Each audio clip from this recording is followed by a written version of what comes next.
Good morning friends. आज 7 जुलाई का जो प्रीलिम्स डिस्कशन है करंट अफेयर्स का वो हम स्टार्ट करेंगे।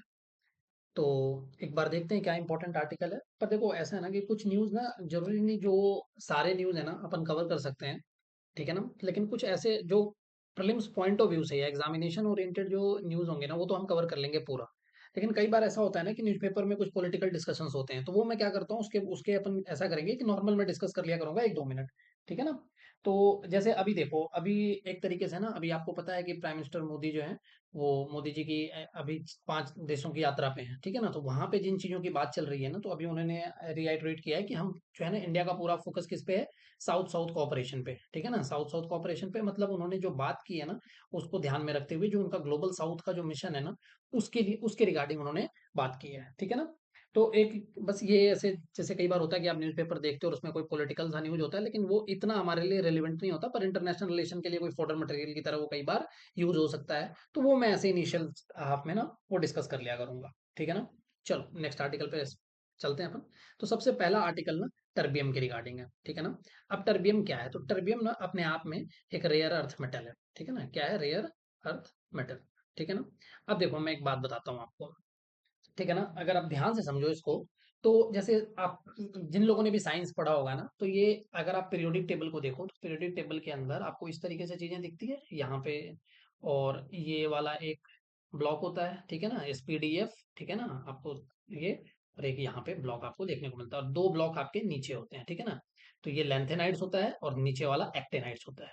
तो ये जो लेंथेनाइड्स है ना, ये पूरा का पूरा, ठीक है ना, ये जो लेंथेनाइड्स है जिसके एटॉमिक जो नंबर है 57 to 71, ठीक है ना। तो ये जो अपने आप में ये जो 15 लेंथेनाइड्स हैं ये रेयर अर्थ एलिमेंट्स हैं। साथ में जो दो आते हैं ना यहाँ पे आप देखोगे तो एक आएगा आपके पास स्कैंडिनियम, ठीक है ना। और एक और आता है जिसको बोलते हैं इट्रियम वाई, ठीक है ना, इसके साथ, ठीक है। तो ये 15 और दो टोटल हमारे पास कितने, 17 एलिमेंट्स हैं जो रेयर अर्थ एलिमेंट्स की कैटेगरी में आते हैं। दो बात समझाता हूं मैं इसके रिगार्डिंग। एक तो इनकी प्रॉपर्टी जो है ना वो एकदम सिमिलर होती है, बहुत हाई डेंसिटी होता है, और कंडक्टिविटी बहुत ही जबरदस्त होती है इनकी, एक्सीलेंट कंडक्टिविटी। पर आपको नाम से क्या लग रहा है कि वो बहुत रेयर होंगे, ठीक है ना, कि इनको मिलना, इनकी जो अगर अपन इसको देखें तो ये बहुत रेयरली अपन इनको एक्सट्रैक्ट कर पाते हैं, ठीक है ना। तो एक्चुअली क्या है कि ऐसा नहीं है कि इन ये ना ये हमारे पास बहुत कम क्वांटिटी में या लिमिटेड क्वांटिटी में है। ये रेयर इसलिए है क्योंकि इनका ना एक्सट्रैक्शन जो है ना वो काफी जो है चैलेंजिंग है, ठीक है ना। ऐसा नहीं कि इनकी क्वांटिटी को लेके कोई भी डाउट नहीं है, ठीक है ना, दे आर इन एबंडेंस, ठीक है ना, खूब सारी क्वांटिटी प्रेजेंट है। तो फिर रेयर क्यों? क्योंकि इनका मैंने क्या बोला, चैलेंजेस क्या है इसके एक्सट्रैक्शन में, ठीक है ना। तो ये एक ध्यान रखना है। तो अब अगर अपन इसके बारे में बात करें टर्बियम के, तो एक्चुअली ये क्या था कि टर्बियम अपने आप में अगर इस एलिमेंट के बारे में आप जानो तो ये सिल्वरी व्हाइट मेटल है, ठीक है ना, और हार्ड भी है और एयर में स्टेबल रहता है, ठीक है ना। अब एक्चुअली क्या होता है ना, ये एक ना ऑक्साइड का लेयर अपने सरफेस के चारों तरफ बना लेता है, तो जाहिर सी बात है इस इतना अगर प्रोटेक्टिव लेयर है तो इतनी आसानी से वो फिर रिएक्ट नहीं कर पाएगा, ठीक है ना। तो डाइल्यूटेड एसिड के साथ तो रिएक्ट इजीली कर जाता है, लेकिन हाइड्रोफ्लोरिक एसिड में ये डिसॉल्व नहीं होता है। क्यों? क्योंकि वो लेयरिंग बाहर हो जाती है, ठीक है ना।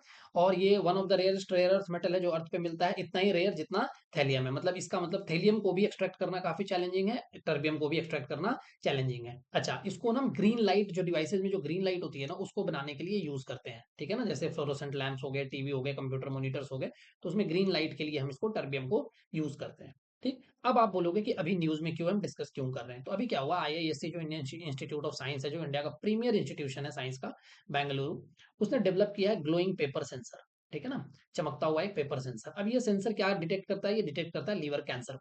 अब देखो हमारे बॉडी के अंदर ना एक बीटा क्लोरोनाइडेज होता है, एक एंजाइम, ठीक है ना, ये बीटा ग्लूकुरोनाइडेज होता है, ये एक एंजाइम होता है जो हमारे बॉडी में ना बहुत एबंडेंस में होता है, ठीक है ना, सारे मतलब मैक्सिमम सारे लिविंग ऑर्गेनिज्म में ये होता ही है।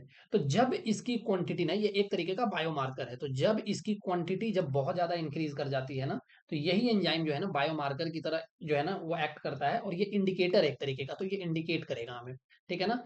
और जो है ना इसमें जो है ना हमें क्या करते हैं, यूज करते हैं यही रेयर अर्थ मेटल टर्बियम का, कि इसकी क्वांटिटी को डिटेक्ट करते हैं उस सेंसर से, और ग्लोइंग पेपर सेंसर जो डिटेक्ट करता है कि उसके जो है उस ह्यूमन बीइंग को या उस लिविंग ऑर्गेनिज्म को कैंसर, लीवर कैंसर है कि नहीं। तो पर्टिकुलरली ये लीवर कैंसर को डिटेक्ट करने में यूज किया जाता है। बनाया किसने है अभी इसको, किस कहाँ के साइंटिस्ट ने इसको डेवलप किया है, तो आईआईएससी बेंगलुरु, ठीक है ना। टर्बियम क्या है, तो टर्बियम एक रेयर अर्थ एलिमेंट है, ठीक है ना। और रेयर अर्थ एलिमेंट क्या होता है ये हमने डिटेल में डिस्कस किया। तो चलते हैं नेक्स्ट आर्टिकल पे। नेक्स्ट आर्टिकल जो है ना वो सी फ्लड के रिगार्डिंग है, ठीक है ना। सी फ्लड क्या है बेसिकली, ये देखो अभी ना यूनियन मिनिस्टर ऑफ जल शक्ति ने ना इनॉग्रेट किया है सी फ्लड, ठीक है ना। तो एक तरीके का ये वेब बेस्ड प्लेटफॉर्म है। अब ये क्या है, unified inundation forecasting system. Inundation कहते हैं काइंड ऑफ फ्लडिंग को, बाढ़ को। तो उसको फोरकास्ट करने का ये पूरा का पूरा सिस्टम है वेब। अब ये वेब बेस्ड प्लेटफॉर्म है, ठीक है ना।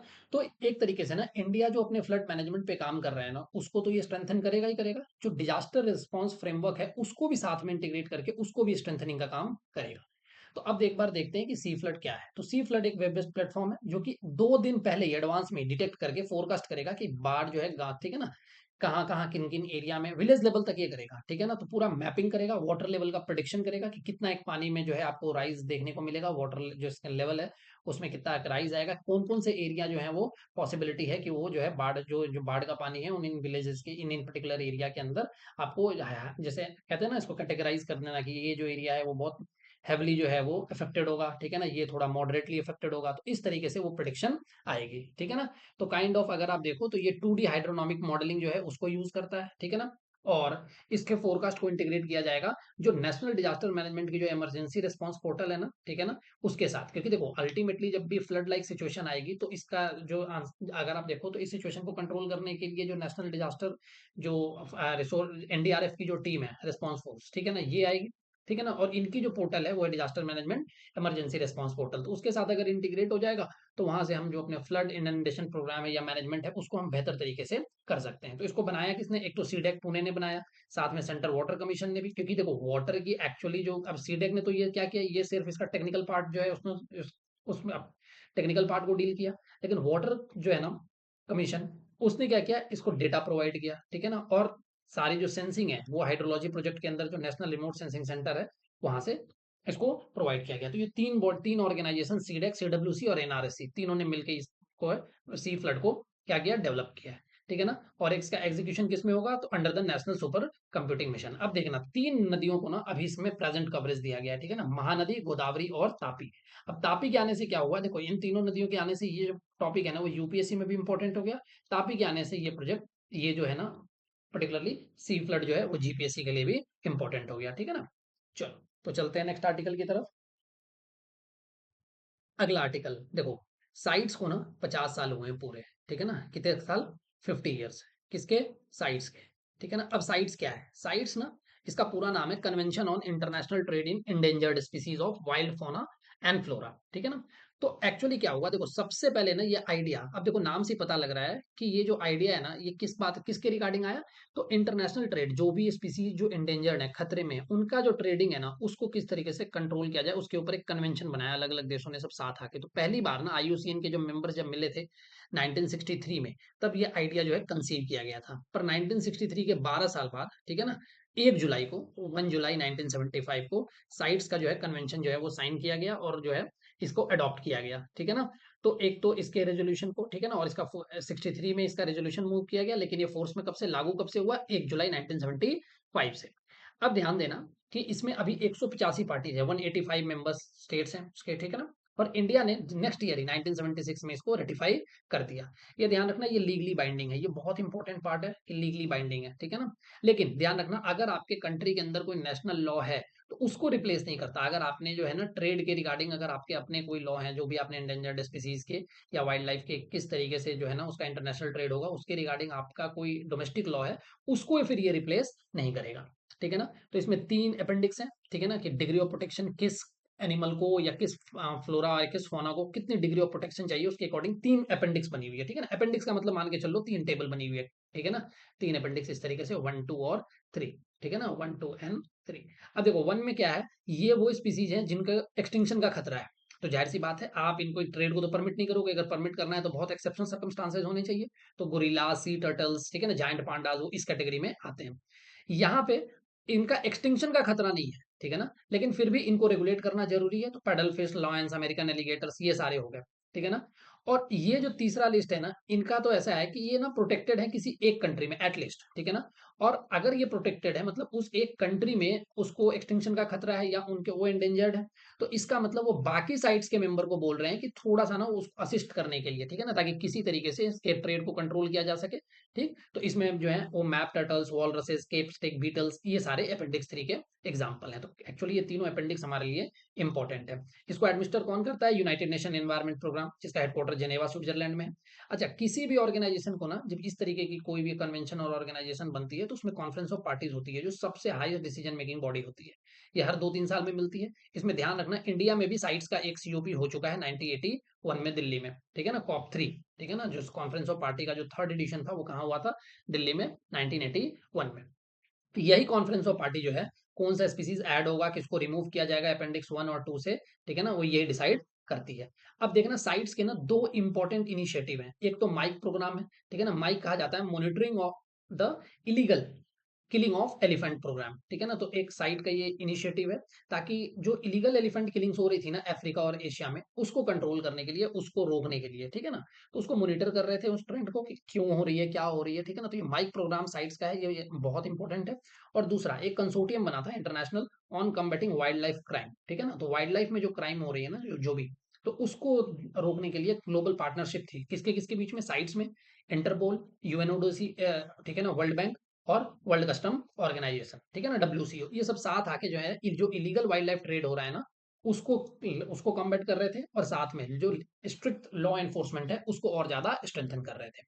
अब इंडिया के रिगार्डिंग अगर आप देखो तो इंडिया को ना one of the mega diverse country माना जाता है। क्यों? क्योंकि जो दुनिया में जितने स्पीसीज है ना, 7 से 8% अकेला इंडिया में ही है, ठीक है ना। इंडिया में 34 जो ग्लोबल बायोडाइवर्सिटी हॉटस्पॉट्स हैं वर्ल्ड के, उन 34 में से 34 में से 4 तो इंडिया में है। हिमालयन बायोडाइवर्सिटी हॉटस्पॉट हो गया, Indo Burma, western Ghat and Sri Lanka और सुंडालैंड, ठीक है ना। अब इंडिया ने ना अभी 3 जो है ना इनको जो है ना रिकमेंड किया है, 3 स्पीसीज को, स्मॉल क्लॉड ऑटर को, स्मूथ कोटेड ऑटर को और इंडियन स्टार टर्टोइस को, ठीक है ना, कि साइट्स के अपेंडिक्स में इसको डाला जाए। डन।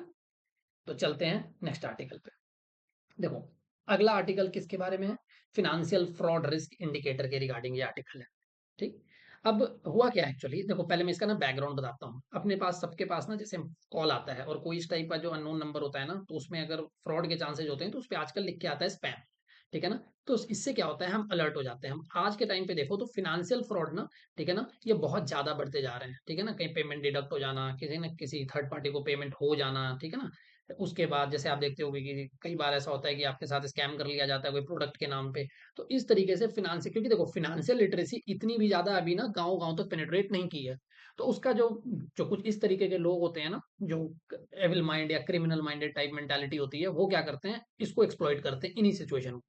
तो जो फिनेंशियल एक इंडिकेटर है, ठीक है ना, fraud risk indicator, financial fraud risk indicator, तो आरबीआई ने क्या बोला है कि एडवाइजरी इशू किया है कि जितने कॉमर्शियल और कोऑपरेटिव बैंक है ना, वो ये जो इंडिकेटर है ना उसको अपने सिस्टम के साथ इंटीग्रेट करेंगे। अब मैं आपको बताता हूँ, अभी 2 महीने पहले ना, मई मंथ में ये इसको इंट्रोड्यूस किया गया था, डिपार्टमेंट ऑफ टेलीकम्युनिकेशन ने किया था, ठीक है ना, उसकी जो डिजिटल इंटेलिजेंस यूनिट है उसने, ठीक है ना। अब ये क्या करती है, ये रिस्क बेस्ड मेट्रिक है, ठीक है ना, जो क्लासिफाई करती है किन किन चीजों में कितना फिनेंशियल फ्रॉड होने के चांसेस हैं। तो उसमें 3 कैटेगरी बना रखी है। रिस्क कैटेगरी है मीडियम, हाई और वेरी हाई रिस्क। अब क्या करते हैं, ये डेटा इनपुट्स लेते हैं, जैसे कोई कॉल आ रहा है या उसके कोई ट्रांजैक्शन है तो उसके डेटा इनपुट्स लेते हैं कि नेशनल क्राइम रिपोर्टिंग पोर्टल से कि क्या ये नंबर पे पहले, मान के चलो इस नंबर की कोई जो है क्रिमिनल रिपोर्टिंग हो रखी है कि नहीं। डिपार्टमेंट ऑफ टेलीकम्युनिकेशन का एक पोर्टल है जहां आप कंप्लेन कर सकते हो, चक्षु पोर्टल, वहां से डेटा इंटीग्रेट करते हैं, ठीक है ना। इसके अलावा अब बहुत सारे जो इंटेलिजेंस है बैंक से या फिनेंशियल इंस्टीट्यूशन से डेटा आता है। फिर अगर इस डेटा के थ्रू वो देखते हैं कि इसके बारे में कंप्लेन है, कुछ रजिस्टर्ड है, तो यहाँ से वो फिर स्पैम इस टाइप के मैसेज जो है साथ में फ्लैश करते हैं, ठीक है ना। अब देखो, जब नंबर को आइडेंटिफाई किया जाता है जो साइबर क्राइम से लिंक्ड है या फिनेंशियल फ्रॉड से, तो रियल टाइम में प्रिवेंटिव मेजर्स इसमें लिया जाता है, ठीक है ना। तो रियल टाइम में लिख के आ जाता है कि आप या तो बच के रहो। कई बार तो मैसेजेस आ जाते हैं डिपार्टमेंट ऑफ टेलीकम्युनिकेशन से, ठीक है ना। या आजकल तो यूपीआई ट्रांजेक्शन, अगर आप एयरटेल का सिम देख रहे होगे, यूज कर रहे होगे, तो एयरटेल ने भी टाइप किया है इसके साथ, ठीक है ना। तो यूपीआई ट्रांजेक्शन्स के ऊपर भी आ जाता है कि डाउट केसेस इस तरीके से लिख के। तो ये मैंने क्या बताया कि एक्चुअली ये काम कैसे करता है, डेटा कलेक्ट करता है अलग अलग सोर्सेज से, ठीक है ना। और उन सोर्सेज के बाद ये रिपोर्ट कर जो है सारे बैंक से, एनबीएफसी से, यूपीआई सर्विस प्रोवाइडर से, सबसे डेटा आता है, ठीक है ना। मोबाइल नंबर रिवोकेशन लिस्ट होता है जो डिपार्टमेंट ऑफ टेलीकम्युनिकेशन के पास है, उसको मेंटेन करती है। तो यहाँ से इंफॉर्मेशन यहाँ तक दिया जाता है, ठीक है ना? तो इसके अंदर अगर आप देखो तो सारे stakeholder bank, NBFC, UPI provider सबको एक तरीके से अलाउ किया गया है कि आप इसको अपने साथ इंटीग्रेट करो। इमीडिएट एक्शन जो है बेसिकली अगर आपको ट्रांजैक्शन ब्लॉक करना है वो कर सकते हो, अलर्ट इश्यू करना है वो कर सकते हो। तो इस तरीके से सबको आपस में इंटीग्रेट करके रखा गया है इस पूरे सिस्टम में। अब अगर आप देखो तो इसका इम्पैक्ट क्या होगा? तो एक तो आप पहले ही जो है ना एफआरआई को आप प्रिवेंट ही कर सकते हो, और हम कहते हैं हमेशा कि prevention is better than cure. बाद में हम रेट्रोस्पेक्टिवली अगर मेजर लें उससे बढ़िया कि हम प्रोएक्टिव हो जाए। ठीक है ना?